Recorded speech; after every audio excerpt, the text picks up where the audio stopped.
Right, welcome back to the morning show here on the Rise News, and we've got a lot to talk about the confluent state, Kogi State, and the race for the Lugard House. The confluent state of Kogi, not central Nigeria, is on the match again for another election to decide who governs the state for the next 4 years on the 16th of November this year. Various political parties have completed nomination rituals for the emergence of the party's flag bearer and upcoming exercise. Bello, the battle for the Lugard House is believed to be between the two major parties in Nigeria, the ruling All Progressives Congress of Yahaya Bello and Musa Wada of the People's Democratic Party. All right, so joining us from Abuja to discuss the unfolding events leading up to the Kogi elections in November is Joseph Nemona Ameh, a legal practitioner and social critic from Kogi State and country director, Legacy Peace Foundation International. It's a joy talking to you, Joseph.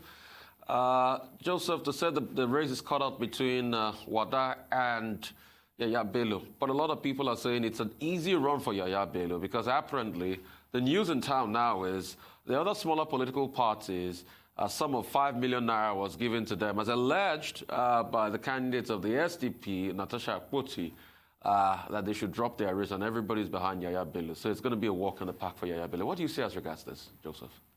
Good morning, Nigerians. I appreciate you for being on this program.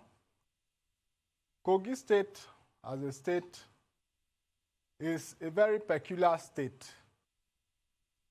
The race for the governorship election, as we all know, is caught between the People's Democratic Party candidate, Engineer Musa Wada, and we also have Governor Yahaya Bello, who is the incumbent governor. There are a lot of things that a lot of the people do not understand about Kogi State. Kogi State is mainly bordered by about 10 states in Nigeria, including the FCT, and is one of the states where battles of political natures like this takes place because of the peculiar nature of the place, being the confluent state just by Abuja. But with regards to the governorship election for this year, personally and from the heartbeat of the people, we cannot conclude that a particular candidate can have a landslide victory. My reason being that, to start with, I'll talk about how Yahaya Bello emerged as governor of Kogi State briefly. Kogi has had so far 8 governments, including 4 military administrators and 4 civilian governors, including Yahaya Bello. Yahaya Bello is from the Igbira ethnic tribe of the Kogi Central, and he is, so far, the candidate who has not contested any major election in Kogi State, except that when Prince Abubakar Audu won his election in 2015, Yahaya Bello, due to the situation of that time, Yahaya Bello inherited his votes, and now he's there as the governor. So far, a lot of things have gone wrong in the state. For example, about 38 months of non-payment of salaries. Kogi as a state has been so lucky with the federal government. Kogi has collected over 50 billion naira as bailout fund from the federal government. Kogi has collected Paris refund money. Kogi has generated revenues within, and yet there's nothing on ground to show that the government is working, apart from some emergency projects here and there. In the course of time, the governorship election is coming up, and because the people have, been so anguished and feel so oppressed and, angry like that, they decide that at this moment, there is no more opportunity for Bello to, express himself in contesting or becoming governor for a second term of 4 years. So from my observation and from the heartbeat of the people, Engineer Musa Wada so far has won the heart of the people. A lot of people have carried on the mandate of campaigning for him even before, he has, contacted them. A lot of efforts are being put in place because the people are tired of what is happening in Kogi State. Yahaya Bello as a person has, to me, from my mind, he has failed. As to the allegation of whether he gave 5 million naira to some of the candidates to withdraw, personally, I don't have any evidence to show for that, except by word of mouth, so I cannot confirm that. Thank you very much. All right. Okay, thank you very much, sir. Now, we're seeing a situation where the primary elections of both parties, even the PDP and the APC, are being characterized by grotesque vandalism, and even in the case of the PDP primary elections where a man even lost his life. Now, as we gear up to the November 16 elections, what's the state of security like in Kogi State to make sure that there isn't a repeat of vandalism and even protest at the elections? The state of security is sad. So sad because there are allegations of a lot of thugs being armed here and there. The allegations of Miyetti Allah threatening people on the ground, openly declaring their support for Governor Yahaya Bello. Yes, it came out in the news. I'll confirm that later, but the Miyetti Allah declared open support for Governor Yahaya Bello's ambition, and a lot of people are being armed here and there. All we ask the federal government and the INEC for is to, conduct a very peaceful election. Election is not war. We are not out to fight. We only asking for people's scorecard. If you have not performed, there is no reason coming back. If you have not been able to convince the people with a term of 4 years, what's the point coming back the second time? Ordinarily, nobody hates the governor, but the way he's going about things right now, a lot of people are not happy. Poverty is too much in the land. Hunger is too much in the land. And everybody is just there waiting for change. Everybody wants something different. Want to see the other side of prosperity. Want to see peace.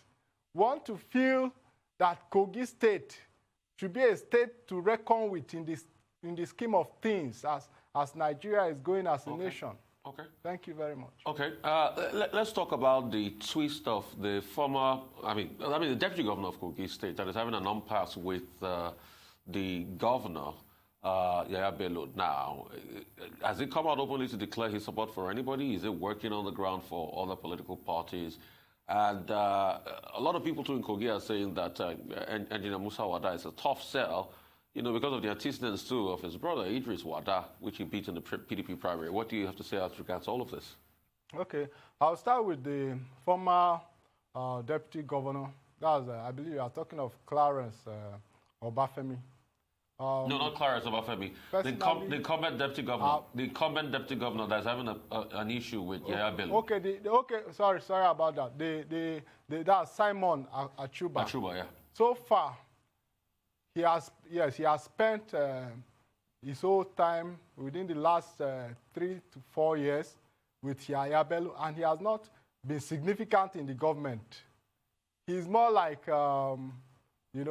treated as somebody that is an outcast in the government. And he has complained severally. In fact, he's being owed money and all that, relating to his entitlements and salary. As a result of that, I don't see him coming out to declare support for Yahaya Bello. Highest that he will do is he will decide on his own to stay neutral or work underground for the most popular candidate, who is Engineer Musa Wada. Then as to the allegation of crisis or all that within the PDP, the PDP has set up a reconciliation committee, and presently there is a lot of effort going on to reconcile all the parties involved. And also, I want to talk about former Governor Captain Idris Wada, who is an elder brother to Engineer Musa Wada. We can see that he spent 4 years as a governor and left. And in the course of time, his younger brother is now out to also contest for governor. I don't see any reason why his younger brother cannot also contest after, his brother has served. Every election is a contest. Engineer Musa Wada won, and he was declared winner, even though there was some situation at that point. If you go to other climes, for example, the USA, we have had a situation where George W. Bush was governor and president. At a point, his younger brother was also a governor. His father, at a point, was the president of the United States. So I don't see anything wrong. Some people say it's a family affair. They want to make Kogi a family affair. I think it's better that the people make a different choice now and bring in somebody different from Yahaya Bello who we have not tried before than to stick with him, then end up, in damnation. Because the situation we are experiencing in Kogi State now is highly oppressive. There's so much intimidation going on. People are being threatened. If you cannot be induced, they try as much as possible to silence you. For example, indirectly, I've had encounters where people come to me, secretly and asking 1 or 2 questions about my allegiance and all that. I don't have any allegiance in particular to anybody.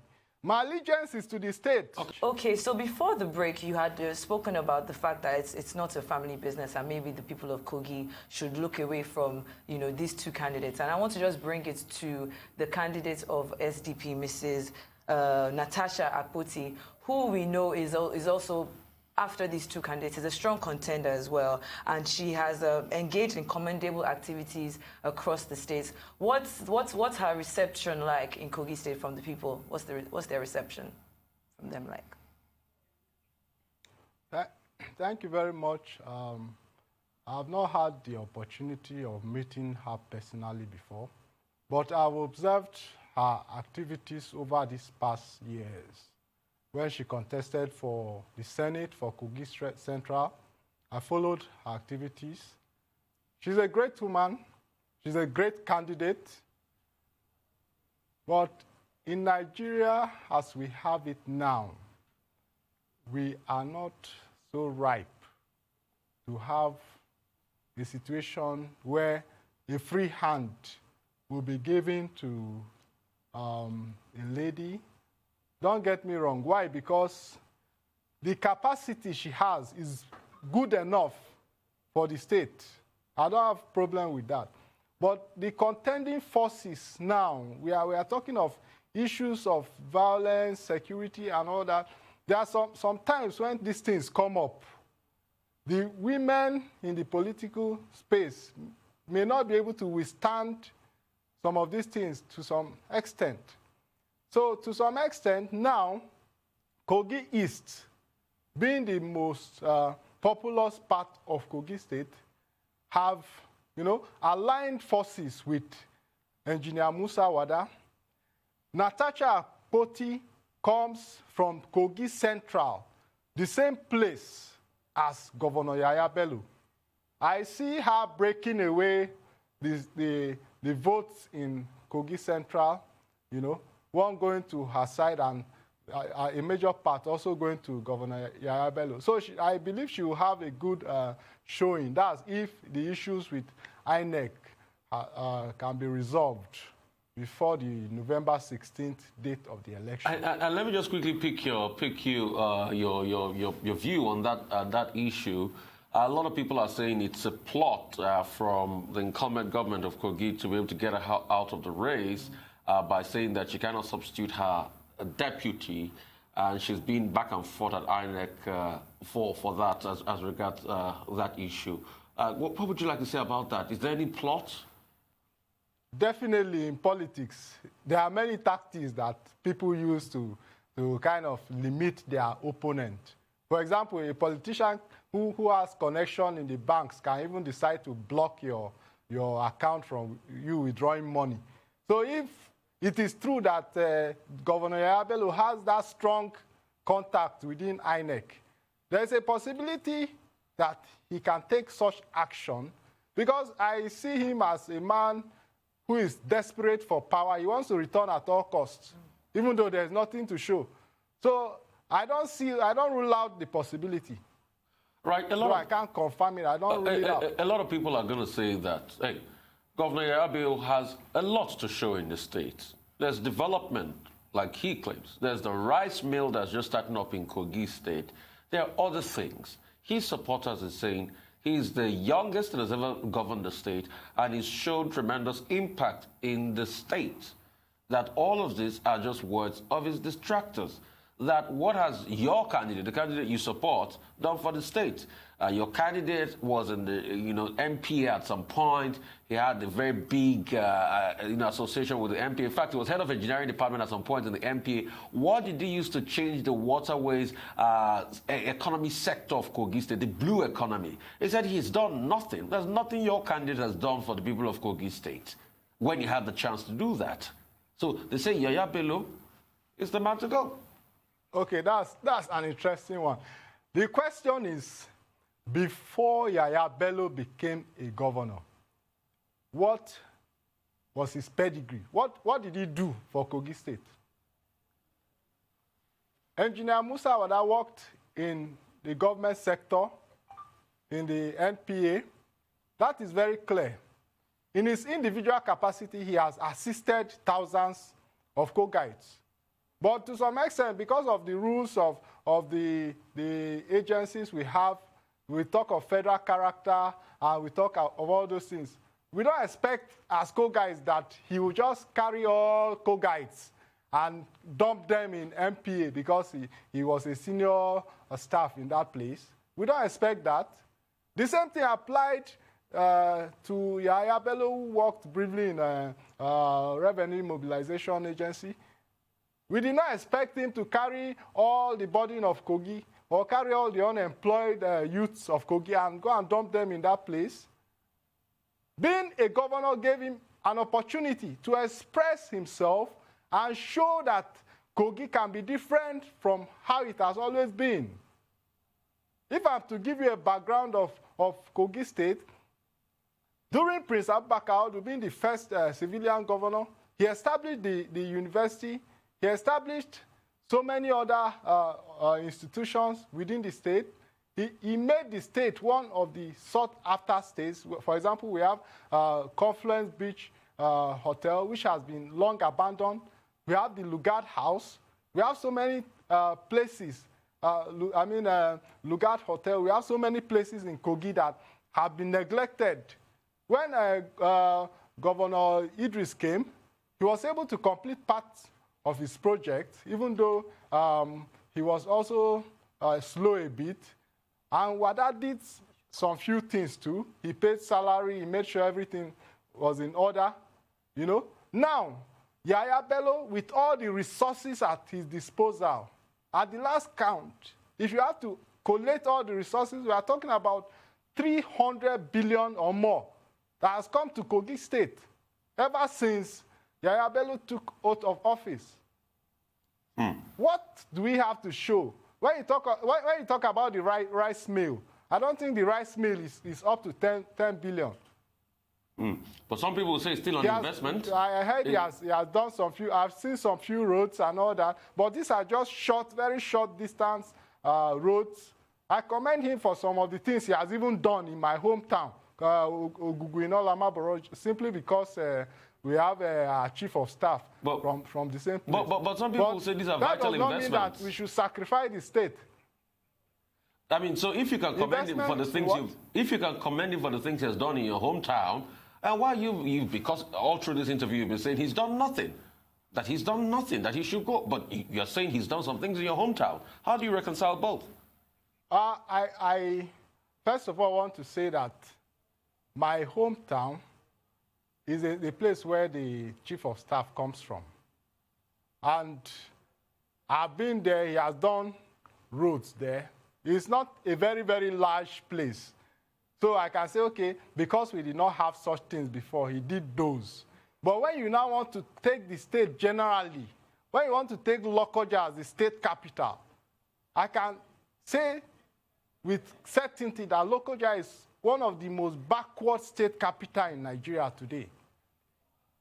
When you want to talk of the development of our people, empowerment of our people, I can say with certainty that in this government, the only group of people that have so far been empowered are people who are mainly given to thuggery, psychophancy, violence. People have not been considered based on their merit. Civil servants are being owed salary. Pensioners are being owed. People who collected pension for so many years, suddenly when Yaya Bello came in, he decided that no more pension for them. He downsized the workforce. After downsizing the workforce, he got more resources, meaning that there's a possibility that he should have increased the salaries. But instead of increasing the salaries, he refused to pay them. How do you have a less workforce, you have more resources, and you cannot pay the people? That's very wrong. So in spite of whatever development, or in spite of whatever personal way he has affected me, I want to say that he did not succeed. And he deserves to go. Somebody else should be given the opportunity. Thank you. Thank you so much. I would like to say a very big thank you to you. If your submission is there that it deserves to go, but you can also acknowledge the fact that he's done some things in your village because of the chief of staff. So I'm sure the people have a chance to be able to understand that.